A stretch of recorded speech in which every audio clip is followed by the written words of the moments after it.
Near the shores of old Lake Erie stands our alma mater true. Fredonia state we proudly honor, with its colors white and blue. Hi, everybody, and welcome to our latest episode of the podcast Reflections of Fredonia. I am Jack Croxton, a former professor of psychology at the university here at Fredonia. And in retirement, I wondered what I might do, and I thought it would be great to get back in touch with former students who are now alumni and chat with them about what they're up to these days and give them an opportunity to kind of reflect back on their experiences while they were an undergraduate here. We are recording this podcast from the radio station here at Fredonia. It is Fredonia's student-run radio station. Hi, everyone. My name is Chloe Kowalik. I finished my undergrad at Fredonia in May 2024, and I am currently getting my master's in clinical mental health counseling here at Fredonia as well. So for today's podcast, we have a very special guest. So why don't you go ahead and introduce yourself by telling us your name and when you graduated from Fredonia. Awesome. Hi, everyone. My name is Samantha Didrichsen, and I graduated back in 2015. So I'm looking at my 10-year reunion this upcoming homecoming. Wow. So, yeah. Yeah, that's exciting. Yes, time flies. Sam, what did you study while you were a student here at Fredonia? So my program was the early childhood education program, the single track one, and my concentration was biology. And did you start out knowing you wanted to be in education right from the start? Yeah, pretty much. You know, when I was in high school, the high school that I graduated from, I went to two, but my graduating high school had a lot of external opportunities to kind of feel around, different industries and what you'd like to do. And one of the organizations that my school had partnered with was Junior Achievement, which got high school students into elementary school classrooms to teach, prescribed curriculum, lessons and such for a day or two. And I was in an early childhood classroom, and I taught a social studies lesson, and it was just great. And I knew right then that, this is what I wanted to do. Awesome. So we've kind of seen people come from all over, coming to Fredonia for different reasons. So how did you initially find out about Fredonia, and what made you want to come here? That's a really good question. So, I think first off, I'm sure it's still around, but I first discovered Fredonia through the College Board website, after I took my PSATs and such. And I just honestly, searched around to see which, SUNY had an early childhood program, and Fredonia was one on the list. But, when recruiters came down to my high school, Fredonia was one of them. And so I spent some time at the stand, and I chatted with the recruiter. And then I came up here during a tour, junior year of my spring break. And that really sold it for me, that this was going to be one of the places I was going to apply to. Awesome. Yeah. So do you have any favorite memories of your time at Fredonia, either a course or a professor? What kind of stands out for you? So, I mean, gosh, it's a lot of things, to be honest. Sometimes me and my girlfriends will reminisce on Cheesy Fridays at Cranston. I'm not sure if that is still around, Yep. but it is. It is. Yep. Oh, that makes me so happy. That was our favorite thing. We would all meet up for lunch for Cheesy Friday.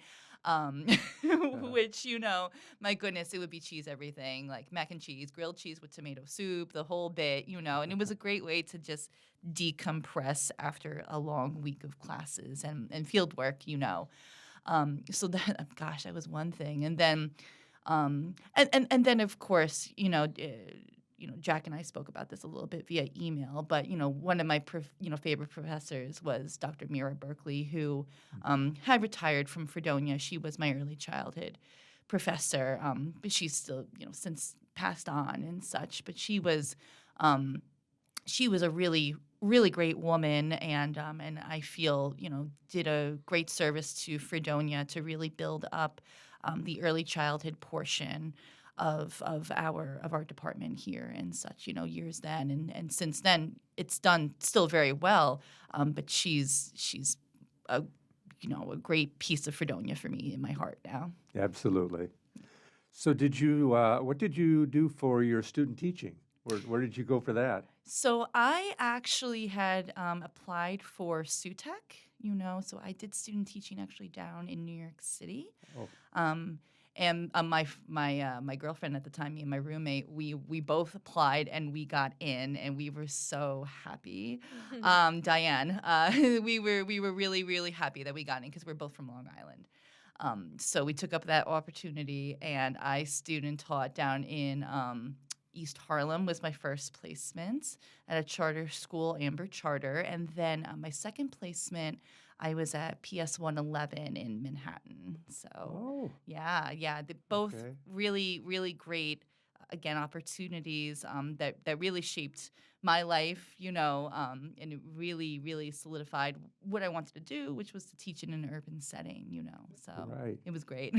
right. So did you live right in the city? And Yeah, so I think the location's changed now, but at that time, SUNY was providing us housing in Parkchester, which is a really nice area in the Bronx. uh-huh. So it covered a fully furnished apartment, utilities, and everything like that. So it was me, Diane, and another student from Fredonia.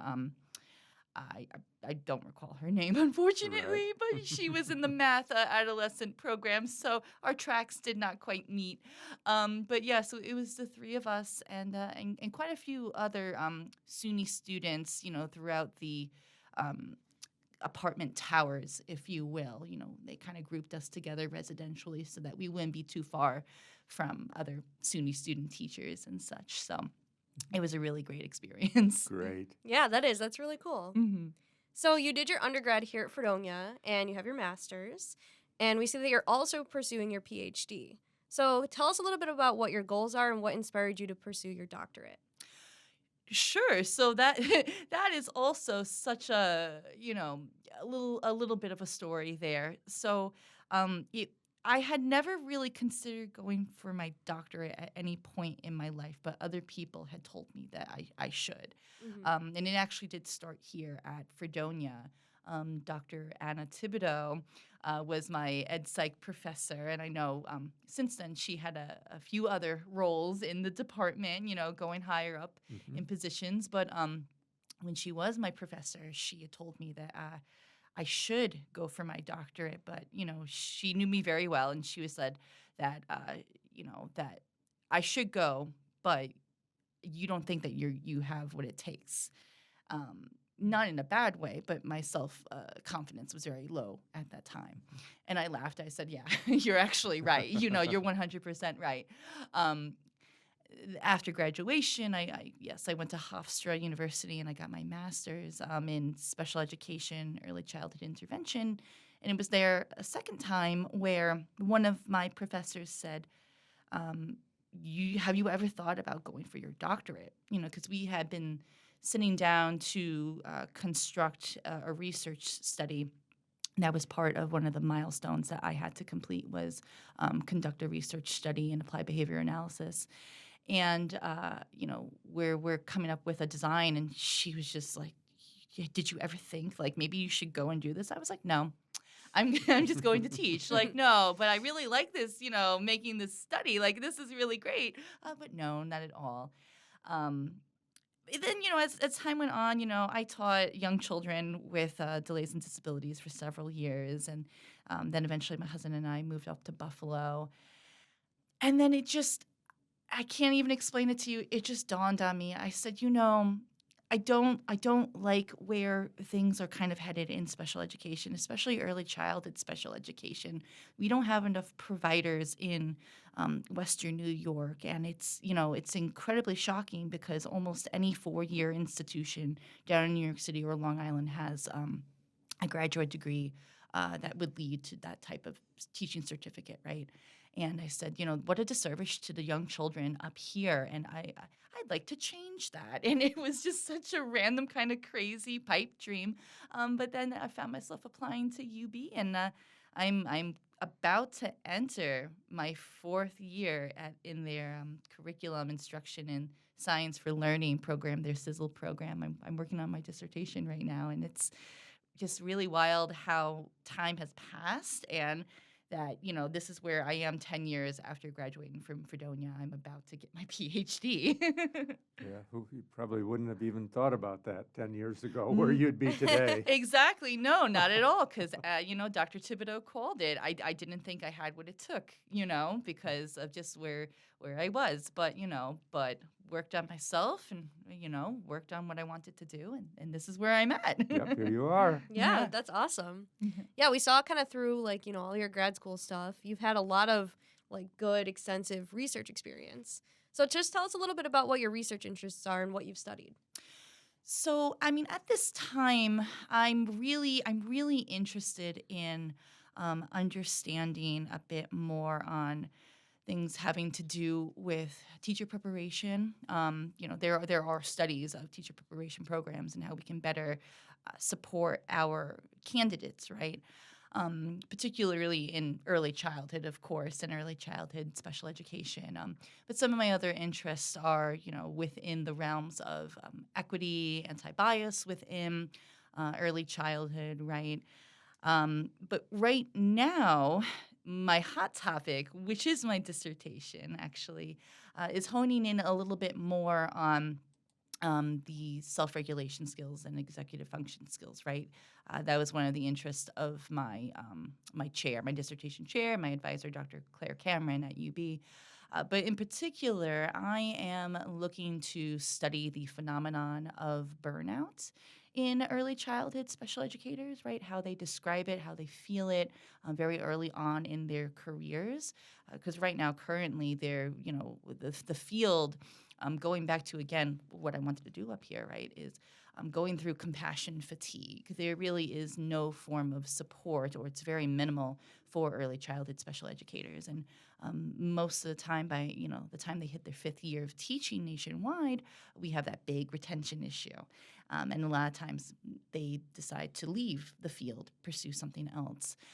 So I'd like to dive into that a little bit more, focus a bit more on the burnout aspect, and then also kind of see if, their self-regulation skills and self-efficacy beliefs affect their risk of burnout or their level of burnout.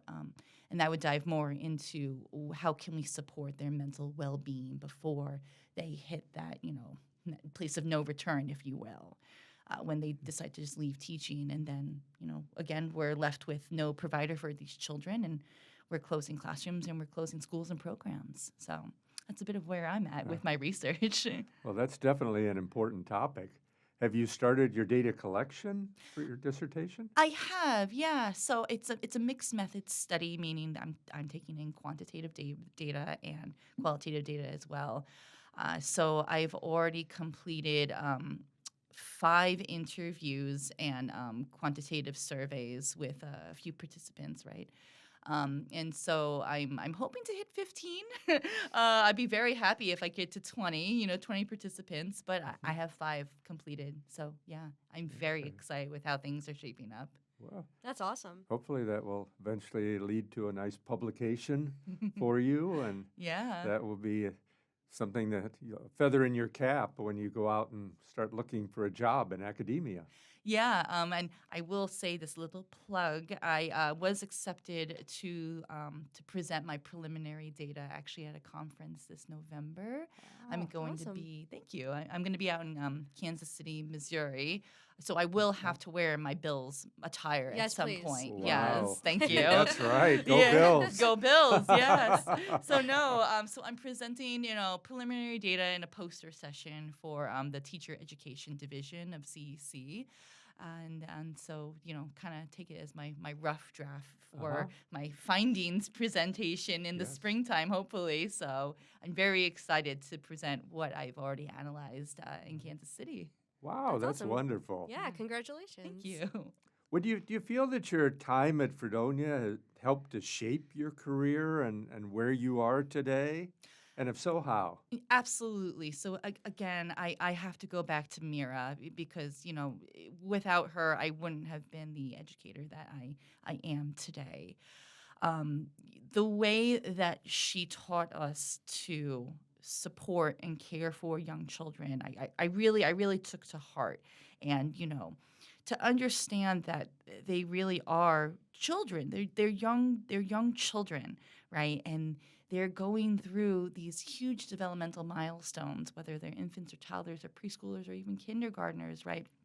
So often we have well-meaning educators and caregivers that put these exceptionally high and inappropriate expectations on them, and it really, really stresses them out, or they don't understand, the behavioral outcomes, if you will, or results really of these expectations, and then you have these kiddos that are, having these meltdowns, these tantrums, and then you have poor practices following afterwards. So it really was Mira who taught us to really get down to their level and also, hone in on our own emotional reactivity to all of that, because they're stressed out because they're 4 years old and they've never experienced these things before, but you have, and you have to understand where they're coming from, right? Um, and so being able to take all of that in and um, play that out in the field work that we have here in Fredonia was the best thing ever. I mean, as a teacher candidate, you're in the field within your first year, which is one of the highlights of Fredonia. If you're going to come here for an education major, you're teaching your first year. Many other institutions, they give you that experience your junior or senior year student teaching. No, we're right in the classroom, like right off the bat. And so, yeah, being able to, like I said, connect research to practice very early on formed me very, very well. To the point, when I was still teaching young children, I currently I don't have any children of my own, but I would get comments from staff members just asking me, "Do you have kids?" Because you're so sweet, and I'm just like, no, but this is they're my child. They're my child right now. Mhm. Yeah. And so no, it's just been a great opportunity. It sounds like in addition to all you learned in the classroom, those hands-on experiences were so valuable to you. Absolutely. You can't get any better than that, getting that early on. Absolutely. And then having a great role model as well Yes, has she was great. benefited you over the years. Yes, absolutely. She was great. She was fantastic. Awesome. So, what advice would you offer for current Fredonia students? So, funny enough, I'm going to give some advice that I give to almost all of my undergraduate students. Take time to be a student here. As of course you're here to study and to learn, right? Whichever major that you chose, right? But take time to enjoy your time because it's going to go by so fast. You might not realize it, but 4 years goes by in a blink. So get involved with clubs, do whatever activities you can find that interests you, because that's really how you avoid burnout is, you make sure to give yourself some time, right? Make some boundaries, give yourself some time to enjoy life here at Fredonia because there's a lot that's here, and clubs and your RAs and everyone, they're here to welcome you and support you and give you the best 4 years ever, honestly. Sounds like the teacher in you is coming out. Yes, I always offer this. So I teach university courses, and I always offer that as extra credit. Give me a little summary of just something fun you did on campus this semester, and I'll give you an extra credit point. That's what I always offer. It's my incentive to tell you, right, to have fun. I like that. Wonderful, wonderful. Well, that just about does it for our interview today.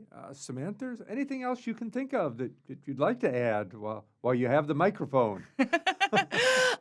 My gosh, no. Actually, no. Maybe I'll see someone, in this upcoming October, right for homecoming. So, Uh-huh. yeah, if you're listening and you're from my class, Uh-huh. hopefully I'll see you and bring the kids. So, yeah.